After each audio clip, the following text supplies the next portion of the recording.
This is Warwick Castle, a medieval stone castle that originally stood as a wooden fortress established by William the Conqueror shortly after the Norman invasion of 1066, before being rebuilt in stone in the 12th century.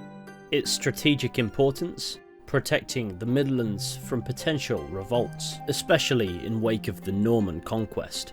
Join me today, if you like, as we explore the fascinating history of this magnificent structure.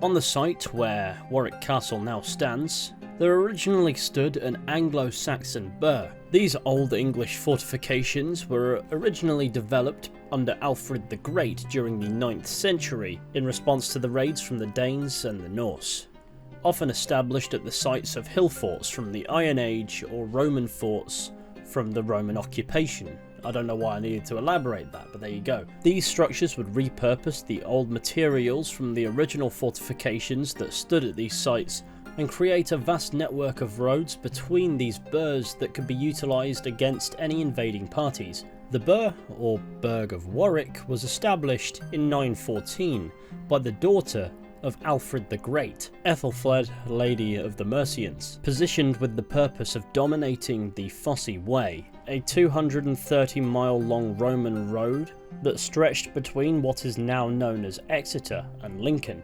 Not only this, the Warwick burh also established dominance over the River Avon, especially in the region.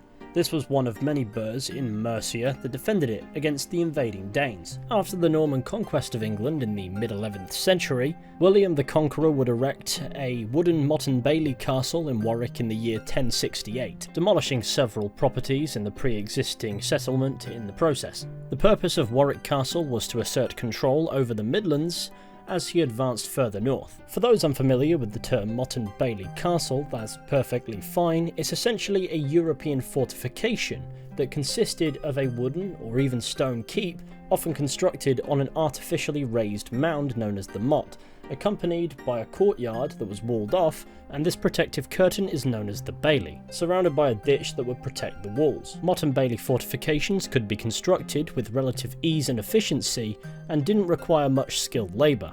Perfect for William, who needed to consolidate control over the lands he'd conquered quickly before shifting further afield to conquer again. Once the original Warwick Castle was completed, William appointed Henry de Beaumont as constable, earning him the title of the first Earl of Warwick in 1088, who passed away in 1119, being succeeded by his son Roger, who had assumed the mantle of the Earl of Warwick in 1123. The regent of the time, King Henry I of England, was suspicious of Roger de Beaumont, so he gave Roger a rival, Geoffrey de Clinton, who was granted lands on which he constructed Kenilworth Castle, located roughly 5 miles to the north of Warwick Castle, and bestowed with power that could rival that of the Earl of Warwick. According to the Gesta Regis Stephani, a mid-12th century English history text written by an unknown author detailing the deeds of King Stephen of England during the Anarchy of 1135 to 1154,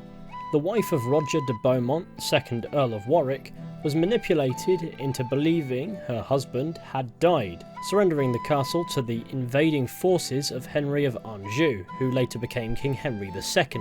And upon hearing about the surrender of his castle, Roger de Beaumont died. After becoming king, Henry II would later restore the castle to the Earls of Warwick due to their loyalty to his mother, Empress Matilda, throughout the anarchy in which she struggled with Stephen for the English crown. During the reign of Henry II, Warwick Castle would undergo a transformation. The motte-and-bailey structure that once stood was replaced by a stone keep, and the buildings within the courtyard would be constructed up against the walls, providing plenty of space surrounding the concourse for us to fill with seasonally specific decorations. During the Barons' Rebellion that took place between 1173 and 1174, Warwick Castle was utilised for the storage of provisions for royal forces, as the Earl of Warwick was still loyal to King Henry II. For the best part of the century to come, the Earldom of Warwick would remain with the Beaumont family until the passing of Thomas de Beaumont, 6th Earl of Warwick, in 1242, with the lands passing to his sister Margaret de Beaumont. However, her husband, John Marshall, passed away shortly afterwards, and the castle's ownership was assumed by King Henry III of England until Margaret married later in the year. As far as the earldom of Warwick was concerned, the Beaumont name would fizz out. During the Second Barons' War, which took place between 1264 and 1267, the castle was attacked by the forces of Simon de Montfort, 6th Earl of Leicester, who staged the attack from Kenilworth. The reason behind the attack was the 8th Earl of Warwick, William Mordaunt, was a supporter of Henry III. The walls along the northeastern side of Warwick Castle would be slighted so that it should be no strength to the king. The Earl of Warwick would be taken to Kenilworth Castle, where he was held until a ransom was paid. After the death of William Mordaunt, the castle would be passed to the Beauchamp family, where over the next 2 centuries, many additions would be made to the castle to make it the magnificent structure that stands before us today. For example, under the 11th Earl of Warwick, Thomas de Beauchamp, the northeastern side of the castle was significantly enhanced. Thomas reconstructed the slighted wall and built 2 towers to accompany it, Caesar's Tower and Guy's Tower. Though upon the completion of these renovations, Thomas would be long dead. Some of the 14th century renovations to the castle were simply showboating, a statement of wealth and power rather than a strategic implementation, such as the southeast facade of Warwick Castle overlooking the River Avon. During the 14th century, many castles had become more statement-oriented rather than strategic strongholds. So whilst these upgrades to the structure were grand, their strategic value was negligible at best, but it wasn't without purpose and historical significance. In 1469, the 16th Earl of Warwick, Richard Neville, rebelled against King Edward IV of England, imprisoning him at Warwick Castle. His objective was to henceforth rule in the king's name. However, protests by the king's supporters forced the Earl of Warwick to let the king go. Neville would persist to fight Edward IV and was killed during the Battle of Barnet in 1471, and this of course was during the Wars of the Roses. Ownership of the castle would pass to Neville's son-in-law, George Plantagenet, and upon his death in 1478 to his son Edward Plantagenet, who would be the 17th Earl of Warwick. However, he was only 2 years old at the time of his father's execution. As a result, Henry VII placed him under attainder, effectively a forfeiture of land and civil rights as a consequence of a charge of treason. Edward would be held in the Tower of London for well over a decade in his time and was executed for high treason in 1499, and the prestigious Earl of Warwick title would not be held for another half a century. Prior to this, in the 1480s, King Richard III of England would add his own renovations to Warwick Castle, the Bear and Clarence gun towers, though upon his death at the Battle of Bosworth Field on the 22nd of August 1485 they remained unfinished, though his demise did make Richard the last English king to be slain in battle.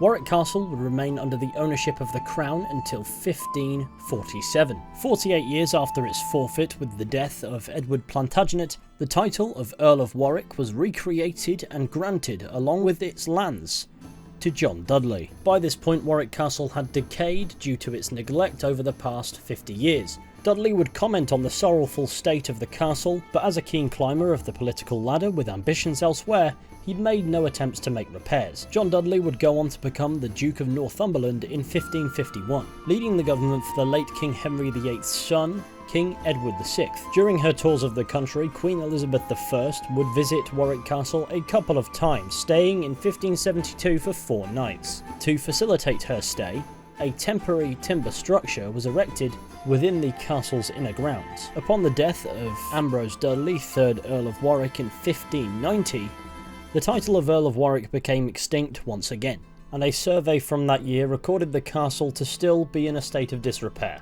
Lead had been stolen from the roofs of some of the castle's structures, and one such building was the chapel. Warwick Castle would be granted to Sir Fulk Greville in 1604 by King James I, and Warwick Castle followed the trend of being converted into a country estate. Whilst undergoing repairs in 1605, Warwick Castle became involved, albeit loosely, with the gunpowder plot, a failed assassination attempt against King James I of England by a group of English Catholics led by Robert Catesby, with the objective of restoring a Catholic monarchy to England. To summarise the plan, it was to blow up the House of Lords during the state opening of Parliament, kill the King and the Lords who back him, and then plant James's 9-year-old daughter Elizabeth as the Catholic head of state. However, due to being tipped off on the 26th of October 1605, a search was conducted on the 4th of November and Guy Fawkes was discovered guarding 36 barrels of gunpowder. He was arrested and the plan failed. Involved conspirators in the plot awaited news in Dunchurch, Warwickshire. So upon discovering that their conspiracy had failed, they stole cavalry horses from the stables at Warwick Castle in an attempt to escape. The Earldom of Warwick would be restored for the third time in 1618. Though Warwick Castle would remain in the possession of the Greville family. Fulk Greville would be murdered by his manservant in September of 1628. Warwick Castle's Watergate Tower is said to be haunted by his ghost. In 1642, Robert Greville enhanced the castle's defences, preparing for an attack during the First English Civil War. Being known for his radical Puritan views, he was a parliamentarian, and thus on the 7th of August 1642, Royalist forces laid siege to Warwick Castle.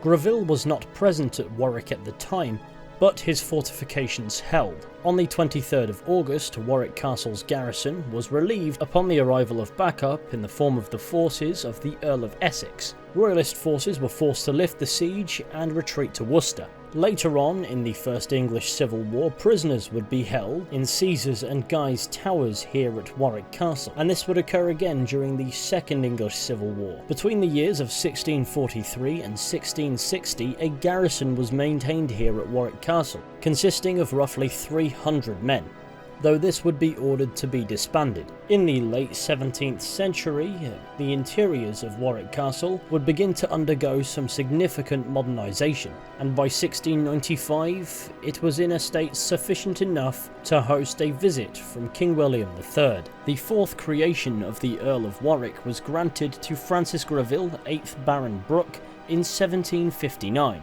And thus the castle was owned once again by the Earls of Warwick. In the year 1802, George Greville, 2nd Earl of Warwick, found himself in a spot of debt, roughly £115,000, with a modern spending power of £11 million, so you know, chump change really. So he gave the Earl's estates, including the castle, to the Earl of Galloway and John Fitzpatrick, the 2nd Earl of Upper Ossory, in the year 1806. The castle would be returned to the Earls of Warwick in the year 1813. The castle's interiors would undergo renovations to suit a more Gothic taste in the 1830s, but in 1871, the castle was rendered extensively damaged by a fire that had begun to the east of the Great Hall. The Great Hall itself was gutted.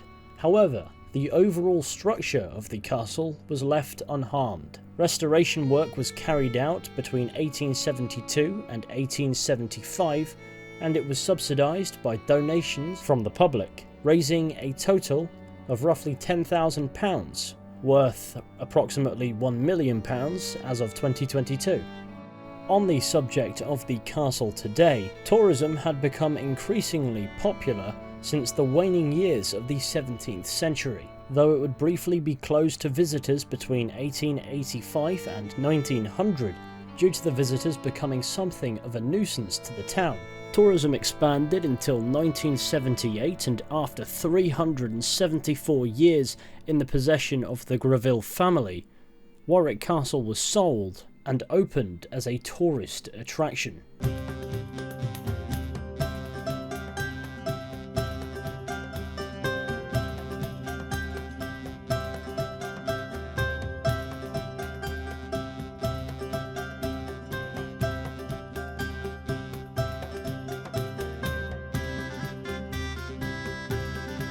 Today, Warwick Castle is still a tourist attraction. In 2001, it was named one of Britain's top 10 historic houses and monuments by the British Tourist Authority, and has also been recognised as one of Britain's best castles, with events running as far as I can tell all year round, including demonstrations of one of the world's largest functioning siege engines, an 18-metre tall trebuchet, that weighs 22 tons and sits on the riverbank beneath the castle.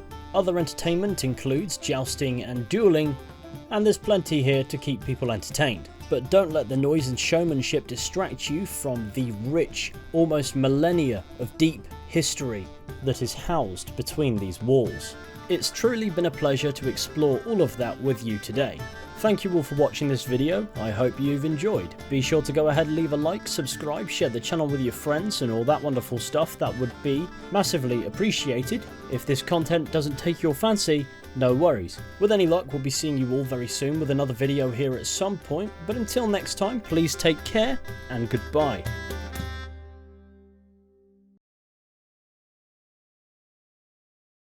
Right, let's shake this one now. Right. This looks kind of wrong, and I've only just noticed I'm doing this in a room full of children. Oh no, there's no children in it, it's okay. It's alright, they've moved on.